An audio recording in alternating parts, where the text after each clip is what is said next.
مومنو، جب تم آپس میں کسی میعاد معین کے لیے قرض کا معاملہ کرنے لگو تو اس کو لکھ لیا کرو، اور لکھنے والا تم میں کسی کا نقصان نہ کرے بلکہ انصاف سے لکھے۔ نیز لکھنے والا جیسا اللہ نے اسے سکھایا ہے لکھنے سے انکار بھی نہ کرے اور دستاویز لکھ دے، اور جو شخص قرض لے وہی دستاویز کا مضمون بول کر لکھوائے، اور اللہ سے کہ اس کا مالک ہے خوف کرے، اور زر قرض میں سے کچھ کم نہ لکھوائے۔ اور اگر قرض لینے والا کم عقل یا ضعیف ہو یا مضمون لکھوانے کی قابلیت نہ رکھتا ہو تو جو اس کا ولی ہو وہ انصاف کے ساتھ مضمون لکھوائے، اور اپنے میں سے 2 مردوں کو ایسے معاملے کے گواہ کر لیا کرو، اور اگر 2 مرد نہ ہوں تو 1 مرد اور 2 عورتیں جن کو تم گواہ پسند کرو کافی ہیں، کہ اگر ان میں سے ایک بھول جائے گی تو دوسری اسے یاد دلا دے گی، اور جب گواہ گواہی کے لیے طلب کیے جائیں تو انکار نہ کریں، اور قرض تھوڑا ہو یا بہت اس کی دستاویز کے لکھنے لکھانے میں سستی نہ کرنا،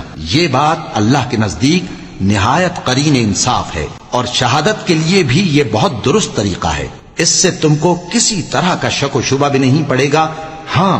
اگر سودا دست بدست ہو جو تم آپس میں لیتے دیتے ہو تو اگر ایسے معاملے کے دستاویز نہ لکھو تو تم پر کچھ گناہ نہیں، اور جب خرید و فروخت کیا کرو مثلا زمین جائیداد کی تو بھی گواہ کر لیا کرو، اور کاتب دستاویز اور گواہ معاملہ کرنے والوں کا کسی طرح کا نقصان نہ کریں۔ اگر تم لوگ ایسا کرو تو یہ تمہارے لیے گناہ کی بات ہے، اور اللہ سے ڈرو اور دیکھو کہ وہ تم کو کیسی مفید باتیں سکھاتا ہے، اور اللہ ہر چیز سے واقف ہے۔